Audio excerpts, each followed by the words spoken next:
Okay, let's look at this incomplete equation, which represented by X. Make my list of elements, count how many are on the reactant side, count how many are on the product side. What's missing? Well, literally everything. Okay, so I know I need 6 total Fe and 6 total O, but look up here. See this? See that coefficient? There's a coefficient of 2. So although I need 4 total Fe and 6 total O, that coefficient of 2 means I need to divide those in half. So it should look like this. And let me show you why it makes sense. If I put the coefficient of 2 in front of this, 2 times 2 would be 4 Fe, beautiful. And 2 times 3 would be 6O, beautiful. All right, what is the missing product in this reaction?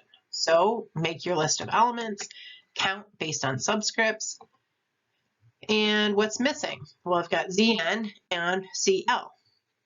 So remember, in a formula, you write the metal first. So it's going to be written like this. What's the missing product in this chemical reaction? So make your list of elements, count based on subscripts. Again, I can just combine them in one because it doesn't matter. I just need totals. Then I look for what's missing.